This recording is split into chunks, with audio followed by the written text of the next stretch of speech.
Ah, just look at them for a second. Really look. Ha, that pause you're feeling in the air, right now, isn't applause, and it's not hate either. It's confusion mixed with fear. Boom. The kind that shows up when reality doesn't follow the script anymore. Because moments ago, everything made sense to them. The rules, the limits, the quiet agreement to stay predictable. And then you happened. You didn't announce it. You didn't explain it. You didn't beg for permission. You just executed. Clean and undeniable, because you know the reality. And now their brains are scrambling to catch up with something their beliefs can't process. See, people are comfortable with dreams failing. They're comfortable with the potential of dying slowly. They understand that world. What they don't understand is evidence, proof, standing right in front of them, that the ceiling wasn't concrete, that the line they never crossed wasn't electric. And that's what you are to them right now, an uncomfortable mirror, because when someone like you breaks through, it quietly asks a question no one wants to answer. If this was possible, why didn't I try harder? And instead of facing that question, most people panic. They search for excuses, luck, shortcuts, anything to avoid responsibility. That's why the room feels heavy. That's why conversations stop when you walk by. It's not jealousy, it's exposure. You didn't just win. You disrupted the story they told themselves to survive their own inaction. And the truth is, you paid for this moment in ways no one clapped for. In silence, in doubt, in days where quitting felt logical and continuing felt stupid, but you stayed. And now this moment exists because you refuse to negotiate with your own standards. That's why crowds are freaking out in actual reality. Not because you're superhuman, but because you proved something terrifyingly human. That discipline outlasts excuses, that consistency beats talent, and that the distance between ordinary and extraordinary is crossed quietly, one hard decision at a time. And right now they're realizing something they can't undo. Reality didn't glitch. You just showed them what happens when someone stops lying to themselves. They never warned you about comfort. They dressed it up as balance, as self-care, as being realistic. But comfort is the quietest trap there is. It doesn't attack you head on. It pats you on the back and tells you tomorrow will be better. It tells you you've done enough for today, enough for this week, enough for this life. And most people listen. Not because they're weak, but because comfort feels like relief after being tired for so long. But here's the part nobody likes to admit. Comfort doesn't heal you, it sedates you. It keeps you just functional enough to survive and just numb enough to never change. You felt that pull too. The urge to slow down, to stop pushing, to blend back in and disappear into normal. But something in you refused. Not loudly, not dramatically, just a quiet no. You kept choosing over and over again. When quitting made sense, when resting felt deserved, when no one would have blamed you for stopping. You didn't stop, and that decision didn't feel heroic at the time. It felt lonely. It felt unnecessary. It felt like you were working for a future that might never show up, but you kept going anyway. That's why this moment feels unreal now, because they didn't see the internal arguments you won. They didn't see you showed tired, uninspired, frustrated, doubting yourself, and still do the work. They only see the result and assume confidence. They don't realize confidence came after discipline, not before. Comfort whispered to them, and they listened. It told them to wait until they felt ready, to wait until conditions were perfect, to wait until someone believed in them. You didn't wait. You moved while unsure. You acted while afraid. You built while invisible. And comfort hates that, because every time someone like you breaks free, it exposes the lie.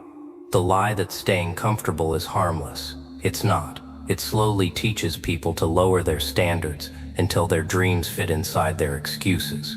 You refuse to shrink your dreams.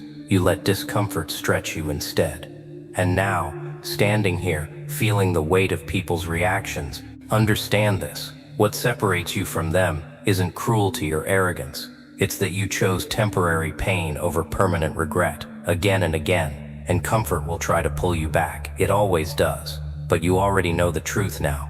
Comfort never wanted you strong. It just wanted you quiet, and you decided not to be quiet anymore. They keep calling it obsession. Like that word explains anything, like labeling your discipline makes it less threatening. But what they're really reacting to isn't obsession, it's endurance. Because you stayed when the excitement died, you stayed when progress slowed down, you stayed when the results didn't match the effort and doubt started whispering that maybe this was pointless. Most people leave right there. That's the breaking point, that quiet stretch where nothing dramatic happens, where no one notices, where the work feels repetitive and heavy and thankless. That's where dreams usually rot. But you didn't leave. You didn't need motivation cheering in your ear every morning. You didn't wait to feel strong. You acted while feeling weak. And that's what discipline actually is. Not intensity, not hype, but the ability to move forward while every part of you wants comfort instead. You learned how to coexist with pain instead of running from it. You learned how to work without applause, how to show up without guarantees. And that rewired you, slowly, quietly, painfully. People don't understand that kind of change because it doesn't announce itself. It doesn't look impressive day to day. It just compounds, and one day it shows up fully formed and shocks everyone who wasn't paying attention. They think you woke up different. They don't see the thousands of small decisions where you chose effort over ease, where you chose structure over chaos, where you chose to keep your word to yourself even when breaking it would have been invisible. That's why consistency looks insane to them, because they rely on emotions, and emotions are unreliable narrators. Yours stopped being in charge. You put something higher in control, a standard, and standards don't negotiate. Standards don't care if you're tired or bored or discouraged. They just ask one thing: did you do what you said you would do? Most people can't live under that kind of honesty. It's too exposing. But you accepted it, and over time that acceptance hardened you, not into something cruel, but into something precise, something dependable, something rare. So when they look at you now and can't figure out how you crossed a distance they never even entered, this is why you didn't chase feeling good. You chased alignment, and alignment doesn't feel good at first. It feels heavy, lonely, relentless, until one day you realize something quietly terrifying. You can be trusted by your own future, and once that happens, there's no chaos left inside you to slow you down. They told you that failure would break you, that the world would punish mistakes, and maybe it would, if that's all you had. But what they didn't tell you is that success is a far sharper test, because success doesn't challenge your ability to endure. It challenges your ability to stay honest. It tempts you to slow down, to enjoy the applause, to settle for less than the next step. Success whispers comfort, disguised as reward. It tells you you've done enough, that you can relax now, that the fight is over. And that's the lie, the very lie most people fall for. Because doubt sharpens, yes, but comfort destroys.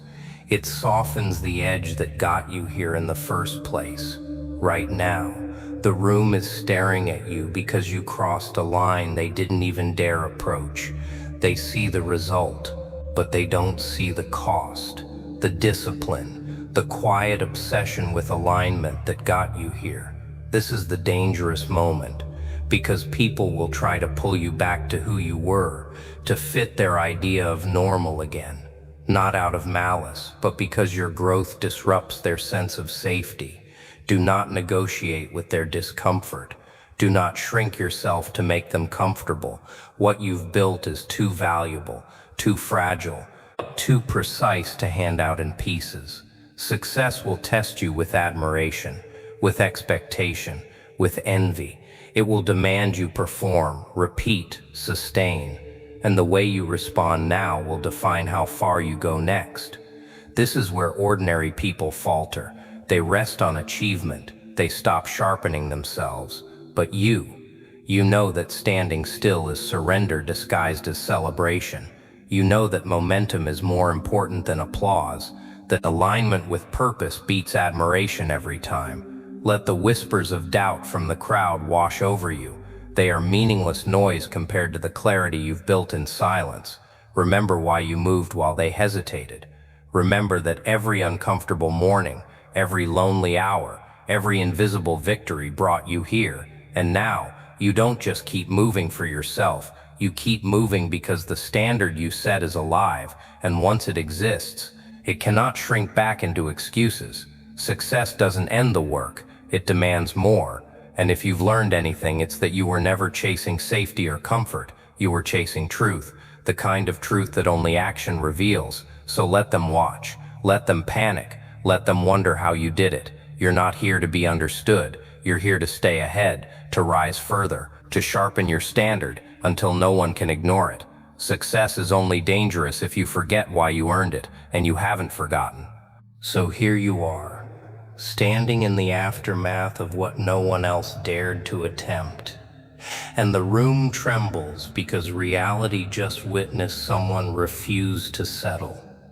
You didn't just break a record, you broke a pattern, a belief, a comfortable lie people told themselves for years. They'll whisper, they'll stare, they'll panic. That's fine. None of that matters. What matters is that you know the weight of what you did, the courage it took to choose action over excuses, to choose discomfort over ease. And now the truth is undeniable. You are capable of more than anyone, including yourself, ever imagined. Success will try to lull you back into comfort, will tempt you to shrink to make others feel safe. Resist, always resist. Let them watch. Let them talk.